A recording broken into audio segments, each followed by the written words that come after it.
మొత్తానికి ఎన్నికల్లో అవకతవకలు జరిగాయా? ఇది ఏదన్నా భారీ స్కామ్ ఏమైనా ఉందా అనేటువంటి అనుమానాలు తీగ లాగితే డొంక కదులుతుందా అన్నంత స్థాయిలో మెల్లమెల్లగా ఈ వ్యవహారం అంతా కూడా ముదిరి పాకాన పడుతున్నటువంటి పరిస్థితి ఒక్క ఆంధ్రప్రదేశ్కే పరిమితం కాదు. ఇది యావత్ దేశవ్యాప్తంగా కూడా మొత్తం అన్ని వైపుల నుంచి కూడా ఈ అనుమానపు మబ్బులు కమ్ముకొని మరింత బలంగా ముందుకు వెళ్తున్నటువంటి పరిస్థితుల్లో ఏమవుతుంది ఇది? దీన్ని ఎలా గట్టెక్కిస్తారు?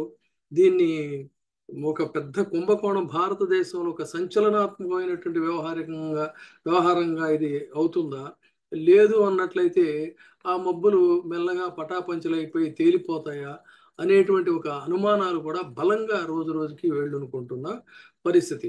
కారణం ఏంటి అన్నట్లయితే యావత్ భారతదేశంలో పోలైన తాత్కాలిక పోలైన ఓట్ల సంఖ్య ఎన్నికల సంఘం విడుదల చేసిన తుది గణనలో దాదాపుగా 5 కోట్లు ఓట్లు అదనంగా లెక్కించబడినట్టుగా తెలుస్తూ ఉంది. అంటే అధికార పార్టీకి అనుకూలంగా అంకెలు సర్దుబాటు చేశారు, దానికోసమే చాలా వరకు జాప్యం జరిగింది అనేటువంటి అనుమానాలు బలపడుతున్నాయి. పార్లమెంటులో ఈ వ్యవహారాన్ని ముఖ్యంగా వెస్ట్ బెంగాల్కి సంబంధించినటువంటి ఎంపీలు కావచ్చు, తమిళనాడుకి సంబంధించిన ఎంపీలు అయితే చాలా గట్టిగా తూర్పారబట్టినటువంటి పరిస్థితి కూడా మనకు తెలుసు.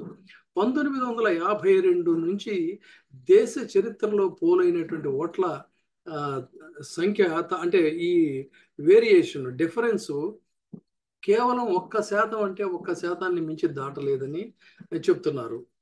అయితే మరి 24లో ఈ తేడా ఎంతవరకు ఉందంటే 12.5% ఉంది. ముఖ్యంగా ఒడిశా, ఆంధ్రప్రదేశ్లో 12.5% ఓట్లు అదనంగా వచ్చాయని, అన్నీ కలిపితే దాదాపు 5 కోట్ల అదనపు ఓట్లు లెక్కించారు అని చెప్పనేది చాలా బలమైనటువంటి ఒక వాదన వినపడుతుంది. దీనికి అనేక రకాలైనటువంటి ఆధారాలన్నిటిని కూడా చూపిస్తున్నారు.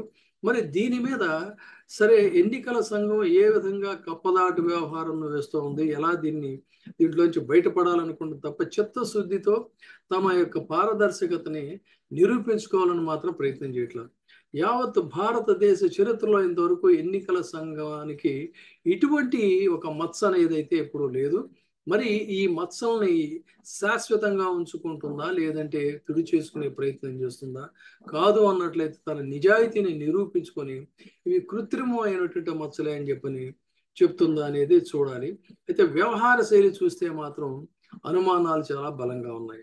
స్థూల ఓటింగ్ శాతం ఎంత యావత్ దేశంలో? రెండవ దశలో భారత ప్రజలు పోల్ చేసిన ఓటింగ్ శాతం ఎంత అనేటువంటిది, ఆ వేరియేషన్, ఆ డిఫరెన్స్ ఈ రోజుకి కూడా ఒక స్పష్టత అనేటువంటిది లేదు. ఎందుకంటే మొదటి దశ జరిగిన తర్వాత కొంత ఫీడ్బ్యాక్ వచ్చింది. ఈ ఫీడ్బ్యాక్ అంతా కూడా ఎన్డీఏ కూటమికి చాలా వ్యతిరేకంగా ఉంది అనేటువంటిది తెలిసినప్పుడు రెండవ దశలో బీజేపీ స్ట్రైక్ రేట్ చాలా ఎక్కువగా ఉంది ఇతర అనేటువంటిది దేశంలో వివిధ ప్రాంతాల నుంచి వస్తున్నటువంటి వాదనలు, పార్లమెంట్లో కూడా ఇదే అంశాన్ని చాలా గట్టిగా గళాన్ని విప్పినటువంటి ఎంపీలు కూడా చాలా మంది ఉన్నారు. ఓవరాల్గా పోలైన ఓట్లకి లెక్కించిన ఓట్లకి మధ్య మరి 5 కోట్ల తేడా ఏ విధంగా వచ్చింది? ఈ 5 కోట్లు మళ్ళీ మనం యావత్తు 540 సీట్లతో దాన్ని కలిపి చూడాల్సిన అవసరం కూడా లేదు. కేవలం 15 రాష్ట్రాల్లో 79 సీట్ల తేడా చాలా ఎక్కువగా ఉన్నట్టుగా కనిపిస్తుందని చెప్తున్నారు. అంటే 79 సీట్లలో ఈ 5 కోట్ల ఓట్లు ఏ విధంగా తేడా వచ్చాయి అనేటువంటిదే ఇవాళ ప్రధానంగా ప్రశ్న. ప్రత్యేకించి మన ఆంధ్రప్రదేశ్ విషయంలో కనుక చూసుకున్నట్లయితే ఇప్పటికే ఒక సంచలనాలకి తెరలేచింది. మరి ఆ పరిస్థితుల్లో ఏపీలో వీవీప్యాట్లు కూడా లెక్కించాలి అని బాలినేని ప్రత్యేకంగా డిమాండ్ చేస్తున్నప్పటికీ కూడా సుప్రీంకోర్టు చెప్పింది. సుప్రీంకోర్టు చెప్పినటువంటి దీన్ని కాదని మీ సొంత పెత్తనాలు ఏమిటి? ఇది న్యాయస్థానం యొక్క దీన్ని ఉల్లంఘించడం కదా, is it not violation of the judiciary అని చెప్పని ఇవాళ ఆంధ్రప్రదేశ్లో ఒక వాదన తెర మీదకి వచ్చిన పరిస్థితి. వీవీప్యాట్లు లెక్కించాలని చెప్పని బాలినేని చేస్తున్న డిమాండ్ని ఎన్నికల సంఘం ఒప్పుకోవడం లేదు. పైగా నిన్న మొన్న తాజాగా ఉండవల్లి అరుణ్ కుమార్ గారు కూడా ఒక ఆసక్తికరమైన కామెంట్ చేశారు ఆయన. ఏమిటి అన్నట్లయితే మనందరికీ కూడా తెలుసు, ఇది పోలింగ్ అయిపోయిన తర్వాత దాదాపు 45 రోజుల పాటు వీటిని భద్రంగా ఉంచాలి అని అంటే కేవలం 20 రోజుల్లో వాటన్నిటిని డిస్ట్రాయ్ చేయమని చెప్పడానికి హూ ఆర్ యూ? ఎవరు నువ్వు? అసలు నీ పని ఏంటి? ఎలక్షన్స్ని పారదర్శకంగా నిజాయితీగా నిర్వర్తించడమే ఎన్నికల సంఘం బాధ్యత. అంతేగాని ఎక్కడ ఉంది ఆ ప్రయోజనం 20 రోజుల్లో డిస్ట్రాయ్ చేయమని? అంటే సంథింగ్ ఈజ్ ఫిషీ.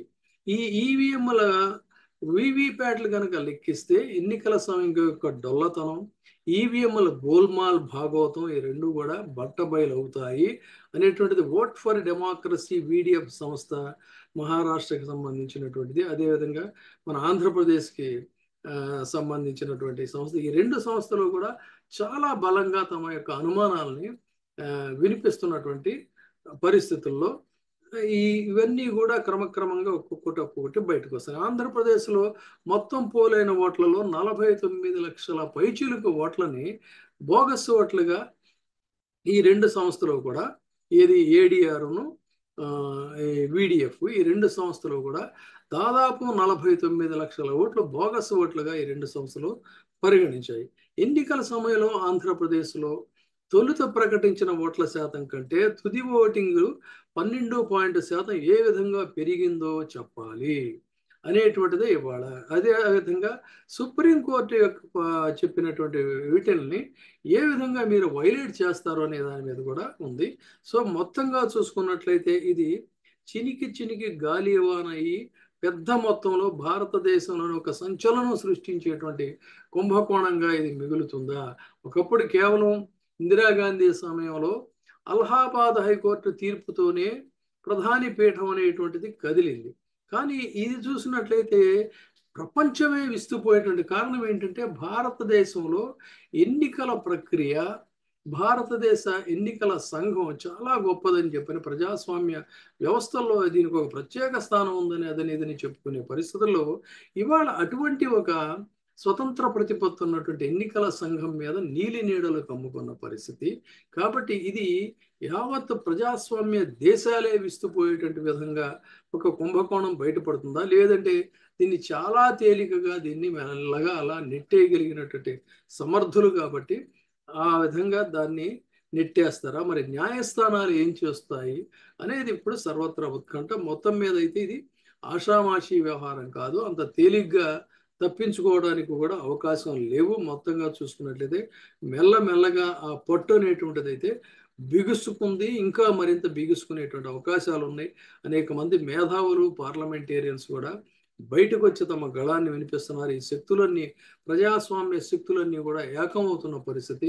ఇది మరింత ముందుకెళ్ళినట్లయితే ఆ రోజున జనతా పార్టీ ఆవిర్భావంలో జయప్రకాష్ నారాయణ్ సంపూర్ణ విప్లవంలా ఏ విధంగా అయితే ఒక ప్రజాస్వామ్య ఉద్యమం వచ్చిందో అటువంటి ఉద్యమం వచ్చేటువంటి అవకాశాలు ఏమైనా ఉన్నాయా అనేది కూడా ఇవాళ కొంత చర్చలు జరుగుతున్న నేపథ్యం.